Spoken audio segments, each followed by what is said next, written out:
ఓం నమో నారాయణాయ. ఇది కంచిలో యథోక్త గారి స్వామి గుడి. ఇక్కడ స్వామివారు విష్ణుమూర్తి ఎలా ఉంటారంటే, మామూలుగా ఉత్తరం వైపు ఉంటారు కదా, అలా కాకుండా ఏమైంది, ఒకసారి తన శిష్యులు ఇద్దరు రాజు ఎప్పుడు స్వామివారి మీద కీర్తనలు రాస్తున్నావు, రాజు మీద కూడా కీర్తనలు రాయమని అడిగితే ఆయన స్వామివారి భక్తులు రాయను అని అంటారు.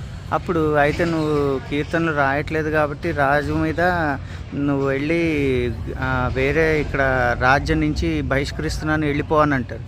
అప్పుడు ఆయన సరే అని అనుకుని వచ్చి ఆయన గురువు గారికి చెప్తాడు ఆ శిష్యుడు.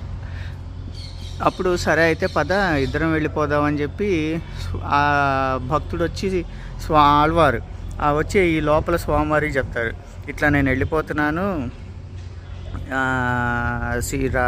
నా శిష్యుడికి రాజు రాజ్య బహిష్కరణ చేశాడు అంటే, ఎవరే నువ్వు లేకపోతే నేను ఎక్కడికి వెళ్తాను, సరే పద అని చెప్పి స్వామివారు ఇక్కడి నుంచి లేచి నడుచుకుంటూ వెళ్ళిపోయారు ఆయన భక్తులతో కలిసి.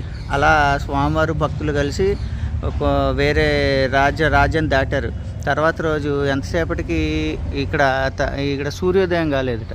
సూర్యోదయం కాకపోతే ఎప్పటికీ అంత చీకటిగానే ఉంది. ఏమిటి అని అంటే అందరూ కలిసి, అయ్యో ఆ భక్తుడు ఆయన ఆళ్వారు, ఆయన ఎంతటి గొప్ప భక్తులు, మీరు రాజ్య బహిష్కరణ చేశారు, వెళ్ళి క్షమాపణ అడగండి, దగ్గరలోనే ఉన్నారు అని అంటే రాజు వెళ్ళి క్షమాపణ అడిగితే మళ్ళీ సరే రాజే క్షమాపణ వచ్చి అడిగాడు కదా, సరే మనం మళ్ళీ మన ఊర్లోకి వచ్చేద్దా అని చెప్పి భక్తుడు మళ్ళీ స్వామివారిని వెళ్ళిపోదాంలే అని అంటే స్వామివారిని పిలిస్తే స్వామివారు అలాగే వచ్చి నా భక్తుడు నన్ను పిలుస్తున్నాడు కదా అని చెప్పి అలాగే లోపలికి వచ్చేసి మళ్ళీ లోపలికి వెళ్ళిపోయారట ఈ గుళ్ళోకి.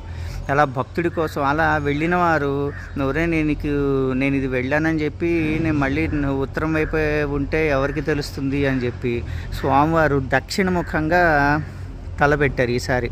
అందుకని ఇక్కడ స్వామివారి తల ఆయన శయన రూపంలో ఉంటారు, ఆయన శయనించి ఉంటారు స్వామివారు ఇక్కడ. అంటే అందుకని కావాలని చెప్పి ఇక్కడ దక్షిణం వైపు తలబెట్టి మనల్ని అందరినీ చూస్తూ ఉంటారు. అది ఇక్కడ యథోక్త గారి ఆలయం అన్నమాట ఇది. గోవింద గోవింద.